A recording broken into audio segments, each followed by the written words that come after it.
Hello, my name is Ilona Doretti, And my name is Peter Meadows. and we are both with Apathy is Boring. Apathy is Boring is a nonpartisan youth-led organization that uses art and technology to educate youth about democracy.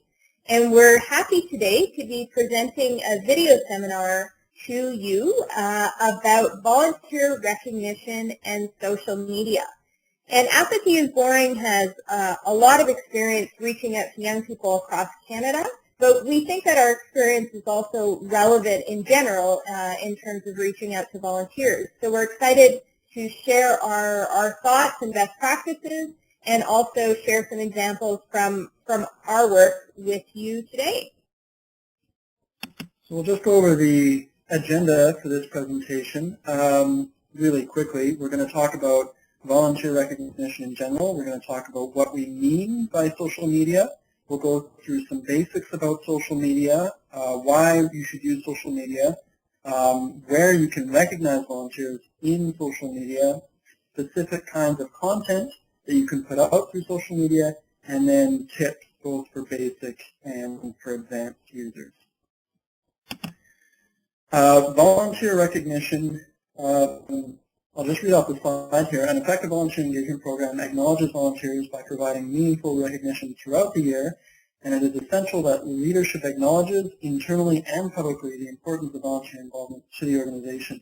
This is actually volunteer recognition content that was provided to us by Volunteer Canada. Apathy is Boring has over 300 volunteers across Canada. So for us, volunteer recognition is very important, and also because our volunteers are spread out across Canada, it's really important for us to be able to recognize volunteers online. So before we get started and talk about what is social media, we want to start by making sure we're clear about what we don't mean by social media. So social media is really about community, and it's also about peer recognition. And you can't do that through email unless you have a big email listserv, but those are becoming, I guess, less and less relevant these days in a lot of ways. So we're not talking about email. We're not talking about contacting people by telephone. And in this case, we're not talking about text messages or SMS messaging. Those are very, very important for young people. It's definitely a tool that can be considered. But in the context of this presentation, we're not talking about those. We're really talking about, when we talk about social media, we're talking about places where there is a sense of community online, and also there's an opportunity for dialogue.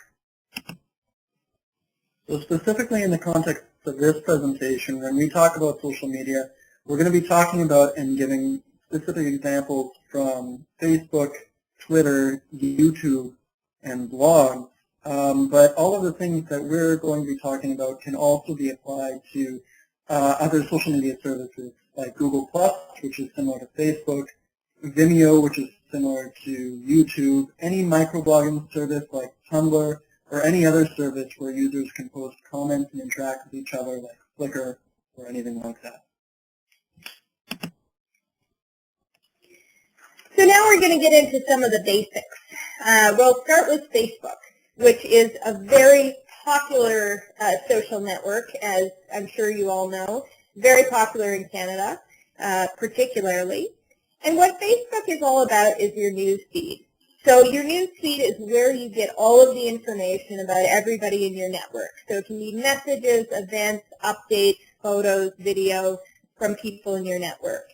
You also have your own wall on your own page or your own page, and that is a place where you can share updates, information, whether that's about your organization or about you personally.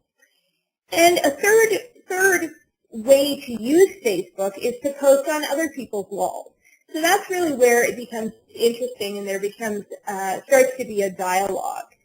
So when I post on Apathy is Boring's wall and share some information about something that I want to share with their community, that's when you start seeing that sense of community happening. So Facebook is about sharing information that's the most relevant to you, and it's really also about being social.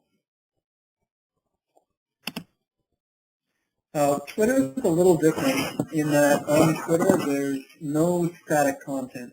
So unlike Facebook, where you have your own wall and your own page where you can post content for your viewers to go and check out, Twitter is really more like a conversation. You're going to put out a constant stream of content on Twitter, just like everyone else, and so it makes it more conversational. Twitter is all about interacting with other people and generating the content and the themes, the things you want to discuss as a group. YouTube is a site where you can post videos. So you can post your own videos, whether that be a video of an event your organization had, interviews with staff members or volunteers, fun content. But you can also subscribe to other videos.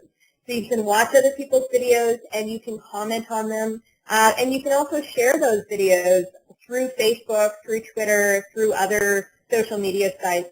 So there's a great opportunity, again, which is a little less obvious sometimes with YouTube, to really have a dialogue. Another really cool thing you can do is create video replies. We also wanted to include a quick overview of Google Plus because it is growing in popularity very, very rapidly right now. Google Plus is really very similar to Facebook. The main difference is that some of the terminology is different.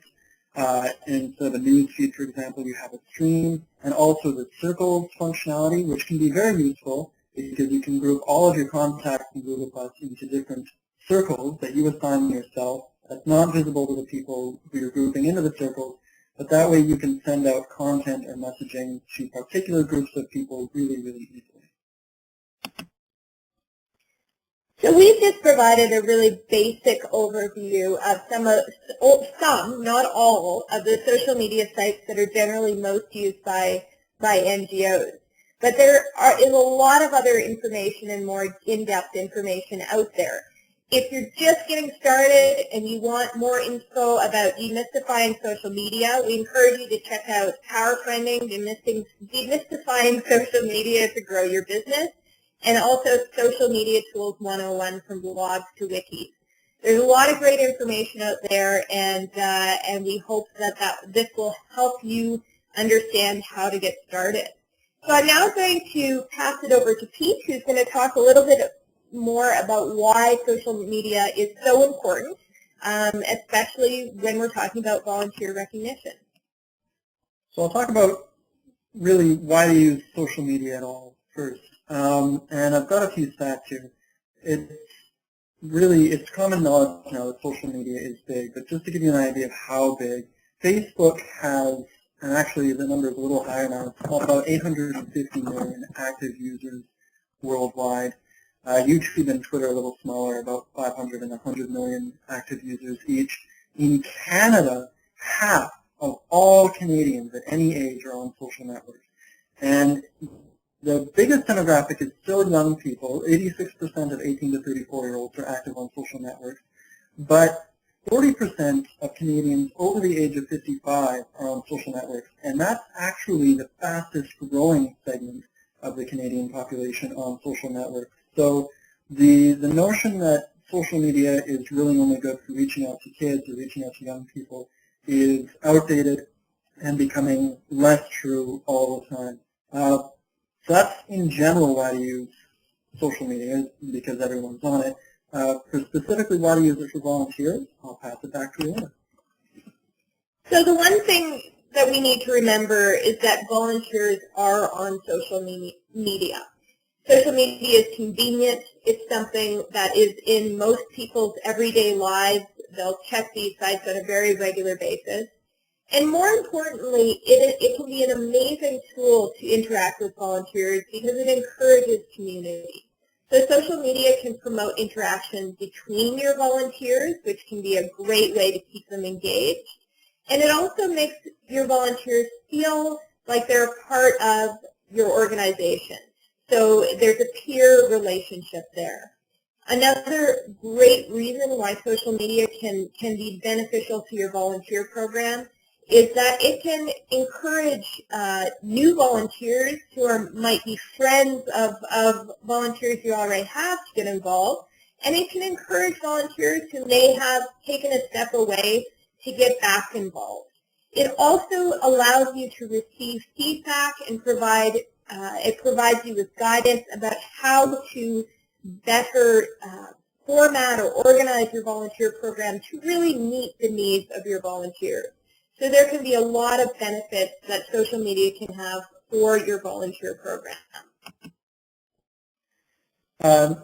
There are a number of places in the commonly available social media tools where you can recognize volunteers. On YouTube, for example, the obvious way is through videos, but it's just as important to recognize volunteers in YouTube comments. Same thing in blogs. Your organization may have a blog, and that's really important that you put out content on that blog to recognize your volunteers, but commenting on other people's blog posts is just as important.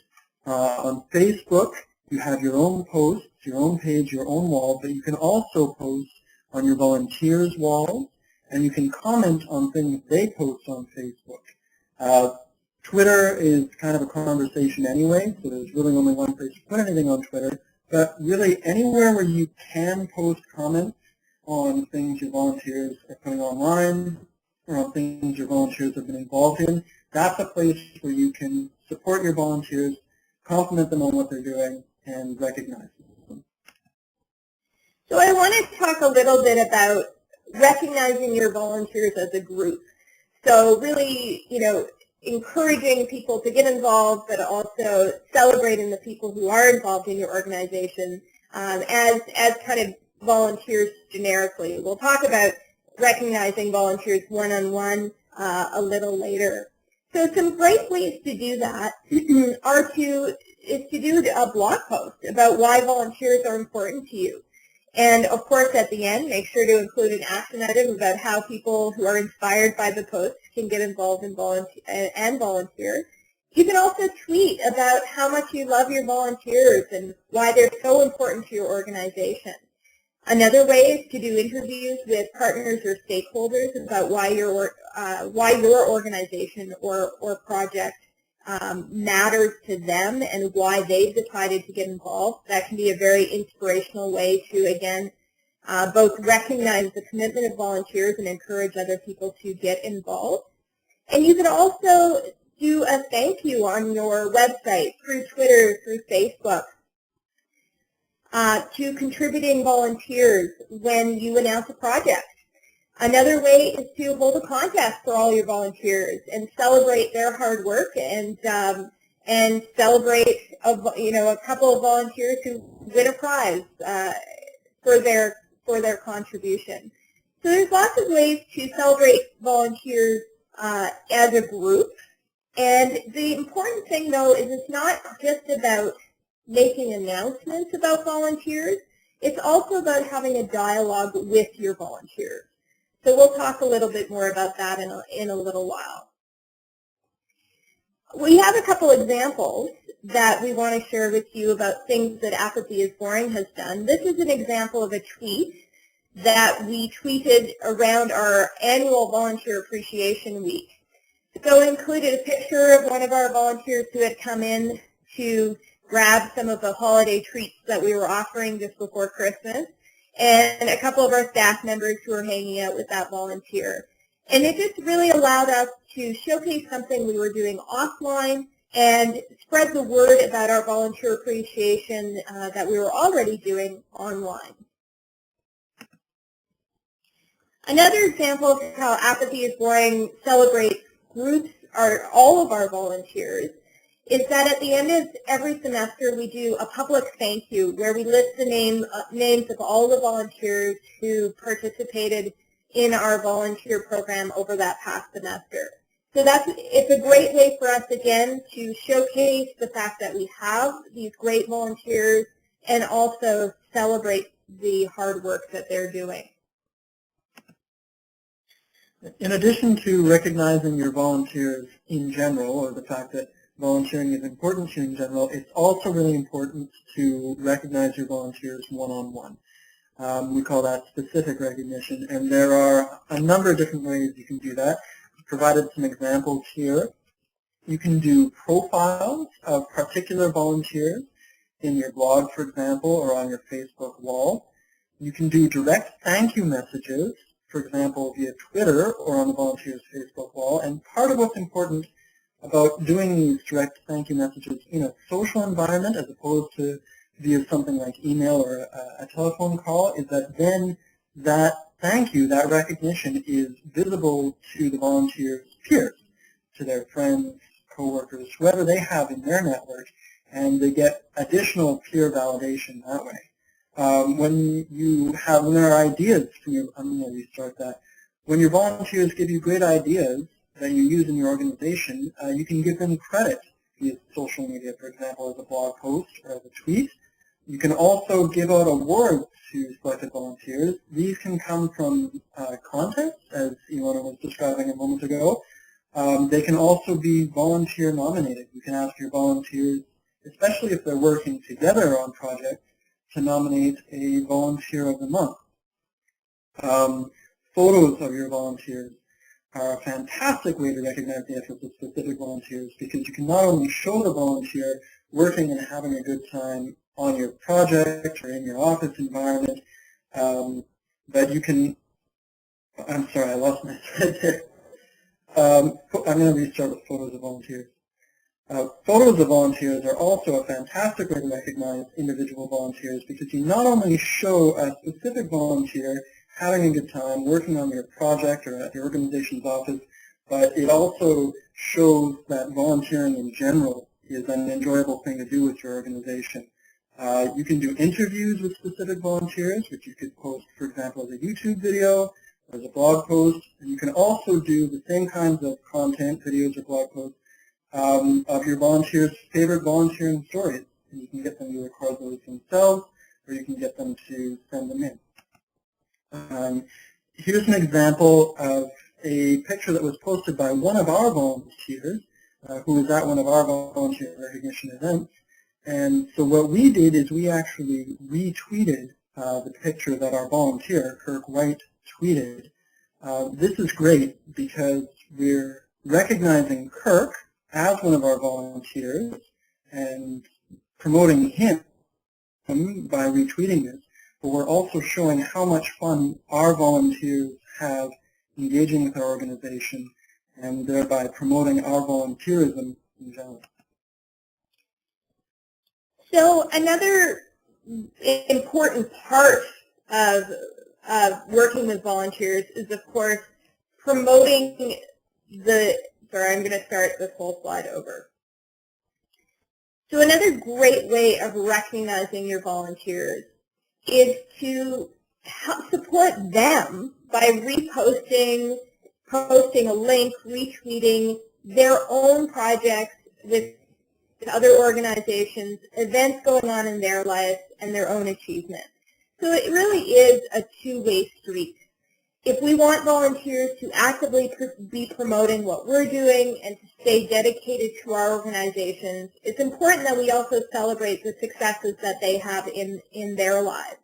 So it's super easy to do that through Twitter, as I mentioned, by retweeting something, or through Facebook by sending a congratulatory message, posting it on their Facebook wall. So it's also important, and it feels great if you can provide a positive reinforcement or positive, no, I'm going to start again, sorry. I think I'm going to start this whole slide again. So another great way to promote volunteers is to support other projects, other events, or accomplishments that they have going on in their own lives. So you can post a link, you can repost what they've posted, you can retweet information about these achievements. It's super easy to do either on Twitter or Facebook.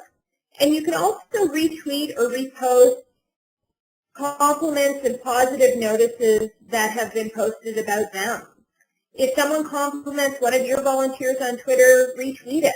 Let people know how great your volunteers are, not just in the case of working in your organization, but really in their whole lives and all of the things that they're doing. So this is really about dialogue. It's really about having that sense of community amongst your volunteers and really recognizing what they give to you and giving back. So this is an example of one of the pictures that we had tweeted. One of our amazing interns had actually won a prize at school, and we had nominated her for this prize, and she won. And so we promoted it. It's a great way to show the benefits and how proud we are of the young people who work with us, but also, to celebrate her work and her accomplishments. Some of you may already be using social media and using social media to recognize your volunteers, so we wanted to provide a few advanced tips for those of you who are already beyond a basic level. Something that you should be doing with all social networks in general is to add the little buttons. I'm sure everyone's seen them online, the share, like, +1, and similar buttons to your website, to your blog, anywhere you can. This helps to make sure that people are directed to your social media and that your content gets promoted and shared on social media. You can also use tools like Google Analytics, Facebook Insights, and other similar tools to figure out where your traffic is coming from, what kind of content you're producing that is most popular. In the context of volunteer recognition, the content that your volunteers are talking about the most, and then you can produce more content like that, so that you're producing more of what people like and not producing what people don't like. On Facebook, there are apps, like I've given the example here, Static HTML iframe tabs, which is an app that we use on our Facebook page, which will let you actually set up your Facebook landing page as a web page and put whatever kind of content you want on there. That's great for cross-connecting and cross-promoting content like a volunteer interview or a volunteer story between different social networks. For Twitter, if you get into using Twitter a lot, and especially if you have a big network, a lot of volunteers, a lot of clients, a lot of connections, your feed is going to get out of control really quickly. And using an app like TweetDeck or Hootsuite, you can actually group your incoming tweets into categories. You can set up columns by search, and it makes it a lot easier to control what's happening in Twitter. And finally, with YouTube, there's a functionality where you can add annotation to your videos. This is great because you can add links to other things and comments on what's happening. But another thing that you can do is when volunteers show up in your videos, you can actually have a little pop-up that will say their name and provide a link to their bio or to something else that they've done, providing them with a little more recognition and a little more support that way. We also wanted to just make a note about the importance of photo and video, especially in recognizing young volunteers. So photos and videos are a primary motivation for young people to share and view online and to stay connected to an online community. So photos and videos are part of what we call visual co-presence. The sense of young people that they really feel like they're a part of something if they've seen a photo or a video of it.